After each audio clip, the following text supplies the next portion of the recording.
기질의 주요 5가지 요인을 공부하고 제가 한번 제 자신과 남편의 기질에 대해서 생각을 해보니까 로운맘은 첫 번째와 네 번째 기질 블록이 많은 편이었어요. 호기심이 많고 에너지가 많으면서도 예민한 편이니까요. 반면에 저희 남편은 두 번째와 세 번째, 5번째 기질 블록이 골고루 섞여 있어서 조심성이 많고 순하고 성실한데 고집이 센 편입니다. 로운맘과 정확하게 반대되는 기질의 사람이더군요. 이런 두 사람의 유전자를 타고난 아이 중 로운이는요, 아빠를 조금 더 닮아서 첫 번째와 세 번째, 5번째 블록이 많은 에너지가 많고 신체 활동을 좋아하면서도 순하고 자신만의 세계가 있는 아이고요. 소망이는 엄마의 기질을 닮아서 첫 번째와 네 번째 블록이 많은 에너지가 많고 활발하지만 예민한 편의 아이입니다. 안녕하세요, 로운맘입니다. 지난 기질 1편 영상에서는 기질이 뭐지? 가장 많이 알려진 기질의 3가지 유형, 순한 아이, 까다로운 아이, 느린 아이에 대해서 이야기했습니다. 하지만 기질을 3가지로 나누는 연구는 아이의 기질에 대한 기본 이해를 열어주기는 했지만 우리 아이가 어떤 아이인지 정확히 대입하기는 어려운 기준이었어요. 그래서 오늘은 기질을 유형 몇 가지로 나누는 것이 아니라 기질을 이루는 요인 중 주요 5가지 요인을 알려드릴 거예요. 이 5가지 요인을 알고 나면 내 아이의 기질이 점차 확연해지면서 자신만의 고유한 색을 가지고 태어난 우리 아기를 위해 엄마 아빠가 육아 방향을 어떻게 설정해야 할지, 아이 기질에 따라 엄마 아빠가 하지 않아야 하는 것과 기질에 맞게 아이를 도와주는 방법을 알게 되실 거예요. 뿐만 아니라 기질 공부를 통해서 엄마 아빠가 우리 아이에 대한 이해가 생기면 로운맘이 앞으로 다시 이야기를 이어갈 책육아, 몬테소리의 흡수정신, 발도르프, 다중언어 노출 등 교육과 관련한 이야기에서도 우리 아이에게 맞는 교육 방법이 무엇인지 분별하기 쉬워지실 겁니다. 지난 영상에서 심리학자, 유아교육학자, 신경과학자 등 많은 학자들이 기질에 대해서 공통적으로 동의하는 것은 기질은 유전적으로 타고나는 특성이기 때문에 바꾸기 어렵다. 하지만 기질에 대한 이해가 있으면 아이의 좋은 기질은 돋보이게 하고 기질로 인해 나타나는 단점은 이해하고 보완하는 육아를 할 수 있다. 기질은 성격의 재료가 되고 성장해 가면서 환경과 경험의 영향을 받아 성격을 형성하게 된다 라고 이야기 드렸습니다. 그럼 기질을 형성하는 주요 기질 요인 5가지는 무엇일까요? 그로잉맘의 심플 육아에서는 아이의 기질을 구성하는 요인을 블록에 비유하고 있습니다. 아이 기질을 5가지 요인으로 구분할 때 아이에게 5개 색깔의 블록이 주어져 있다 라고 보는 건데요. 어떤 아이는 빨간 블록이 다른 블록에 비해서 많은 반면에 녹색 블록은 아예 없고 노란색 블록은 매우 적게 가지고 있을 수 있다는 거예요. 각자 블록의 색과 양은 정해져 있어서 새로운 블록을 원한다고 다른 데서 가져오거나 싫다라고 해서 버릴 수는 없어요. 그저 이미 주어진 블록으로 무언가를 만들어야 합니다. 각각의 블록은 기질의 요인, 여러 블록이 모아진 것은 기질, 그리고 이 블록을 최종적으로 조합한 결과물이 성격이라고 볼 수 있는데요. 기질의 5가지 주요 요인에 대해서는 김영훈 박사님의 책에도 매우 잘 정리되어 있습니다. 하지만 0에서 2세 아이의 기질 요인을 이해하기에는 그로잉맘의 심플 육아 설명이 더 좋다고 보여지기 때문에 로운맘은 이 두 분의 용어를 함께 대입해서 기질의 5가지 요소를 설명하도록 할게요. 이렇게 해야 다음 영상 기질 3편에서 기질과 두뇌 성격에 대한 이야기가 잘 이어질 수 있거든요. 자, 그럼 5개의 주요한 기질 요인 5개의 색깔 블록은 이렇게 나뉩니다. 첫 번째 블록, 새로운 자극을 원하는 요소. 두 번째 블록, 위험을 느끼면 피하는 요소. 세 번째 블록, 다른 사람에게 민감한 요소. 네 번째, 감각이 민감한 요소. 5번째, 파고들며 지속하는 요소입니다. 첫 번째 블록인 새로운 자극을 원하는 기질 요인은 김영훈 박사님의 외향성이라고 표현하는 요인입니다. 외향성은 새로운 자극을 보면 거침없이 달려드는 특징을 말합니다. 이 첫 번째 블록을 많이 갖고 있는 아이는 호기심도 많고 에너지가 넘치고요. 새로운 장난감을 보면 갖고 놀던 것을 금방 팽개치고 새로운 것을 탐색합니다. 단순하고 반복되는 놀이나 활동은 쉽게 지루해하고 실증을 내기 때문에 다소 충동적이고 산만해 보이기도 하죠. 아이의 에너지가 너무 높다 보니까 엄마 아빠는 갈수록 아이의 에너지를 못 맞춰줘서 다른 엄마 아빠들에 비해서 죄책감이 더 커지기도 한다고 하네요. 그리고 혹은 우리 아이가 너무 산만하고 충동적인 것이 아닌가 고민을 하면서 아직 우리 아기가 돌이 되지도 않았는데도 남몰래 ADHD, 주의력 결핍 과잉행동장애 증상에 대해서 검색을 해보는 경우도 있습니다. 하지만 활발하며 에너지가 넘치고 한 군데에 제대로 몰두하지 못하는 것은 아이의 새로운 것을 원하는 기질 요소가 발현된 것이기 때문이에요. 이러한 기질 때문에 아이가 새로운 자극에 늘 민감하게 반응하는 것은 매우 자연스러운 행동이면서 동시에 아이의 이런 부산스러운 면 뒤로는 적극적으로 세상을 탐색하는 아이라는 긍정적인 면이 함께 존재합니다. 이 첫 번째 블록을 많이 가지고 태어난 아이에게는 가만히 있어 라는 말을 너무 많이 하지 않는 것이 좋다고 합니다. 자기 조절 능력이 없는 아기에게 가만히 있어 라고 지시하는 것이 반복이 되면 아이는 이것을 억압으로 느끼거나 때로는 스스로 자기를 부정적으로 평가하게 된다고 해요. 또한 첫 번째 블록이 많은 아이에게는 지나치게 많은 자극을 주는 것은 피하는 것이 좋다라고 합니다. 이런 기질 요소를 많이 가지고 있는 아이의 엄마 아빠는 나도 모르게 아이가 흥미를 지속할 수 있도록 계속 새로운 것, 흥미로운 것을 보여주려는 노력을 하게 됩니다. 하지만 아이는 모든 장난감을 다 건드려보고 다 끝난 후에야 비로소 놀이라는 것을 시작하기 때문에 아이가 지루해 한다라는 이유만으로 엄마 아빠가 자꾸 새로운 것을 주면 아이는 늘 탐색에만 머물 뿐 활용하고 응용하고 파고 들어갈 기회가 줄어들게 됩니다. 그렇기 때문에 이 기질 요인이 많은 아이를 위해서는 장난감이 있는 공간을 단순하게 구성하거나 이미 장난감이 많다면 상자에 넣어두었다가 주기적으로 바꿔가면서 제공해줄 필요가 있습니다. 또한 첫 번째 블록이 많은 아이에게는 크고 복잡한 목표를 주어서 아이가 자꾸 실패하는 경험을 쌓게 하는 것보다는 단순하고 쉬운 목표를 통해서 성공의 경험을 자주 쌓아나가는 것이 더 긍정적인 효과를 준다고 하네요. 새로운 것을 항상 원하는 에너지가 많은 아이는 에너지를 충분히 분출할 수 있도록 마음껏 다닐 수 있는 공원이나 놀이공간에서 놀 수 있도록 도와주고요. 아이가 집중할 때 격려해 주는 것이 산만한 행동을 계속해서 제지하는 것보다는 더 좋은 영향을 미친다고 하네요. 또한 아이가 방금 한 행동이 무엇인지 되짚어주는 것도 좋습니다. 예를 들어 아이가 한 장난감을 가지고 놀 듯 하다가 갑자기 다른 장난감을 가지고 놀고 그러다 또 갑자기 또 내려놓고 이전 장난감으로 돌진하기도 하는데요.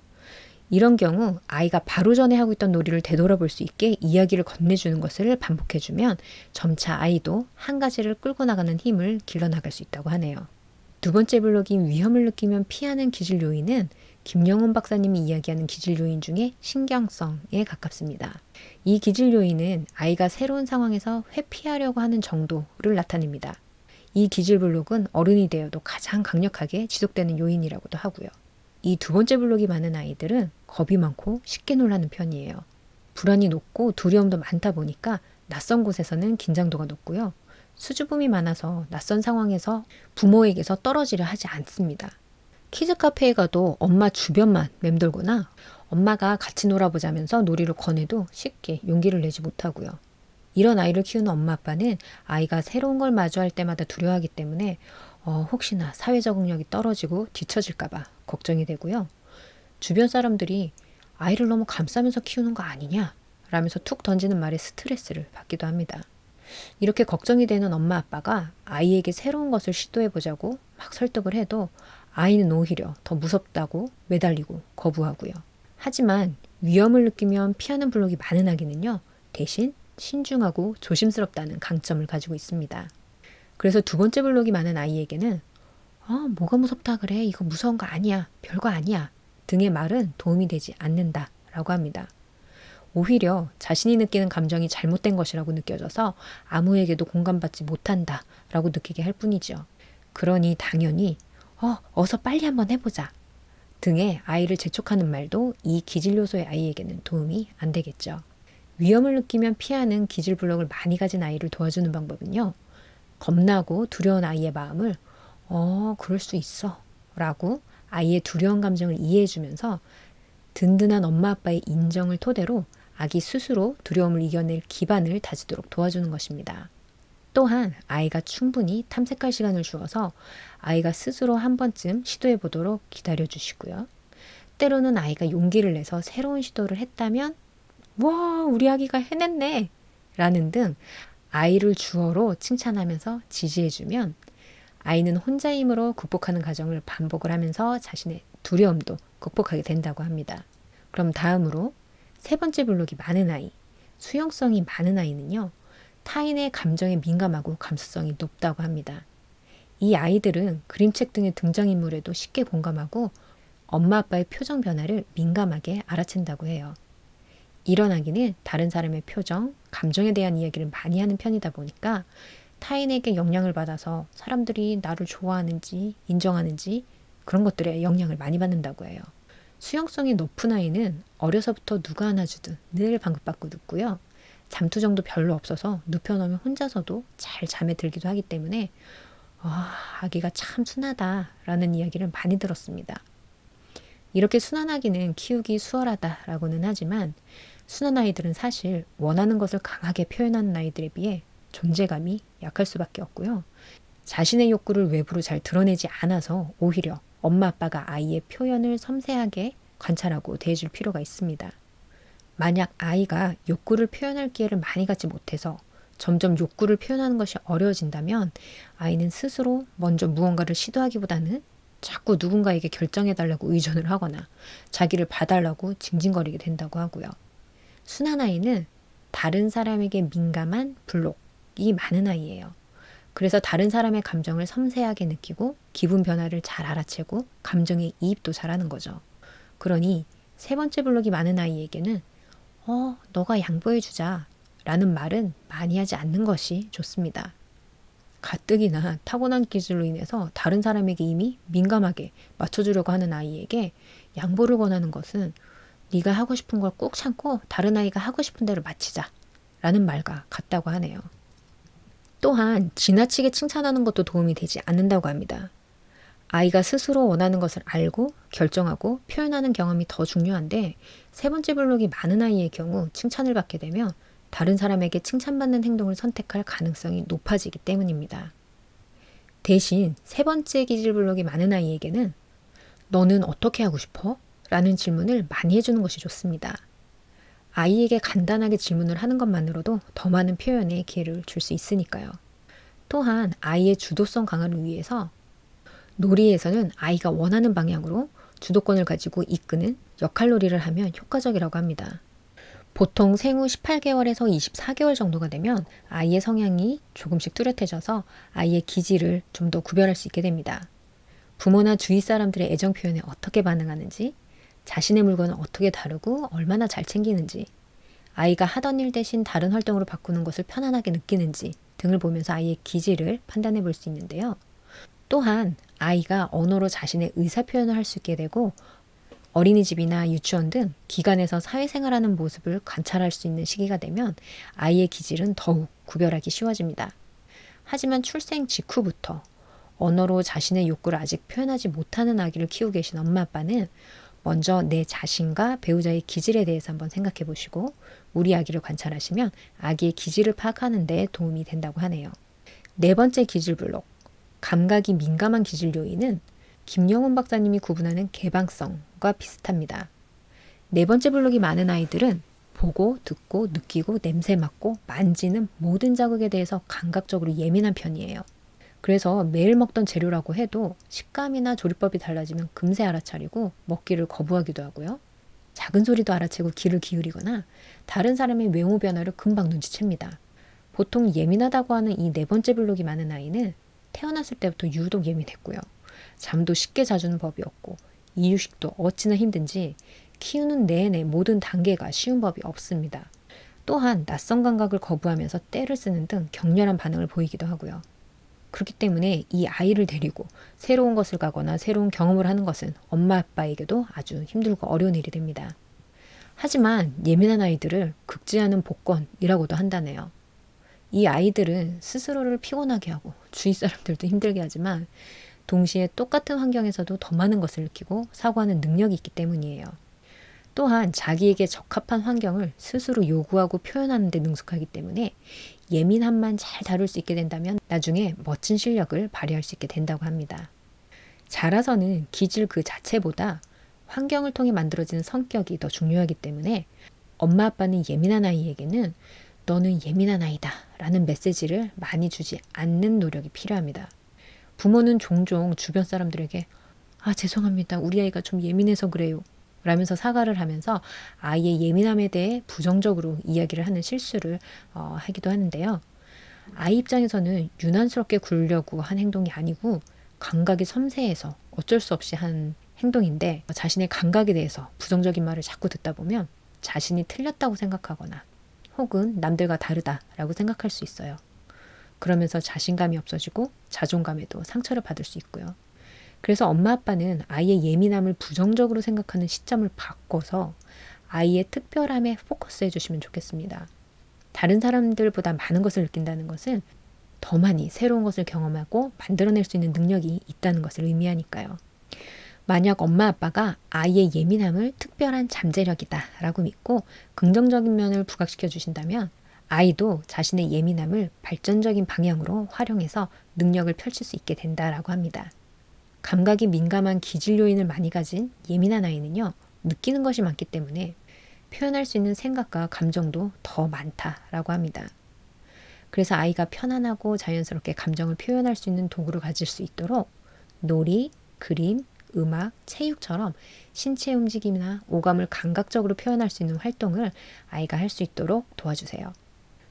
마지막으로 5번째 블록인 파고들며 지속하는 기질 요인, 성실성으로 표현되는 이 기질 요인은 꾸준히 지속하는 정도를 나타냅니다. 이 5번째 블록이 많은 아이는 특별한 보상이 없더라도 관심이 있으면 스스로 계속 반복하면서 한 가지 장난감을 오래 가지고 논다고 해요.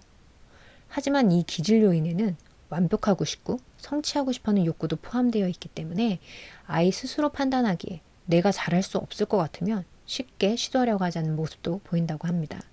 한 가지에만 지나치게 몰두하는 아이에 대한 부모의 고민도 만만치가 않은데요. 아이가 좋아하는 것 하나에만 몰입하고 불러도 들은 채도 안 하는 아이를 어떻게 대해야 할지 정보도 많이 없기 때문입니다. 그래서 엄마 아빠는 걱정이 되어서 남몰래 자폐징후 같은 정보 검색을 하기도 하죠.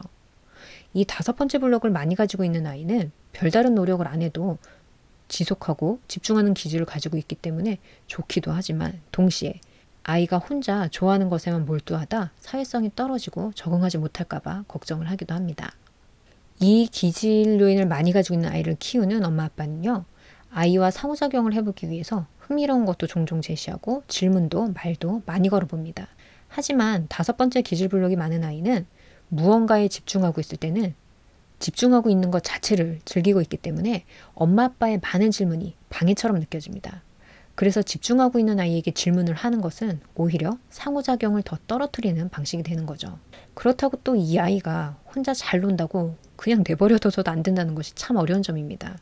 이 아이들은 자신만의 세계가 이미 견고하기 때문에 자신이 무엇을 하든지 아무도 반응해주지 않는다면 자기는 누구에게도 영향을 미칠 수 없다고 생각을 하고 점점 자기만의 세계에 머무르게 되는 경향이 있다고 하네요. 그렇기 때문에 이 블록을 많이 가지고 있는 아이에게 가장 필요한 것은 눈맞춤입니다. 아이가 아주 조금만 고개를 돌려도 엄마 아빠와 눈을 맞출 확률이 높아지도록 아이의 높이에 몸을 맞추고요. 아이가 하고 있는 것을 관찰하고 있다가 의미 있는 반응을 보여주시면 좋습니다. 예를 들어서 블록 높이 쌓고 있네. 블록이 와르르 무너졌어. 처럼 눈에 보이는 그대로 아이의 행동이나 상황을 읽어주세요. 이 과정을 통해서 아이는 자기가 좋아서 하는 행동이 나 아닌 다른 사람에게도 영향을 미친다는 것을 알게 된다고 합니다. 이러한 과정을 반복하면 아이는 필요에 따라 내면에 집중하기도 하고 자기 세상에서 빠져나와서 다른 사람과 경험을 공유하기도 하게 되는 거죠.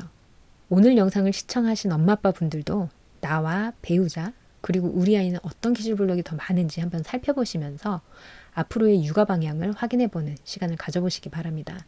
다음 영상 기질 3편에서는 주요 기질 요인 5가지를 바탕으로 우리 아이의 두뇌 성격은 어떻게 형성되어 있는지 그리고 각 두뇌 성격의 특징과 육아 포인트에 대해서 말씀드리도록 하겠습니다.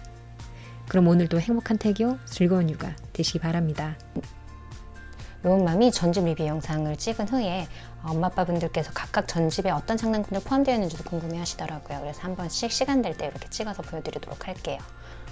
지금 얘네는 먹이를 잡아라 라는 놀이를 할 수 있는 프레벨 토탈 시스템의 2회차 배송에 포함되어 있는 장난감인데요. 이렇게 각각 동물들이 있고요. 그리고 동물들마다 입 모양이 이렇게 다 달라요. 그래서 동물들이 먹을 수 있는 블럭들도 다 달라요. 거기에 각각 그림들이 그려져 있고요.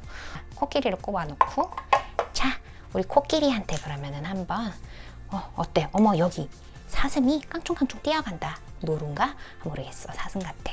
그러면 사슴 한번 코끼리 보고 먹어보라고 할까? 오, 아니야, 안 돼, 아닌가 봐. 얘는 못 먹나 봐. 그렇구나. 그러면은 우리 코끼리한테 한번 풀을 먹어보라고 할까? 으쌰. 냠냠냠냠냠 맛있다. 코끼리는 풀을 먹고 사는구나. 뭐 이런 식으로 하는 놀이예요.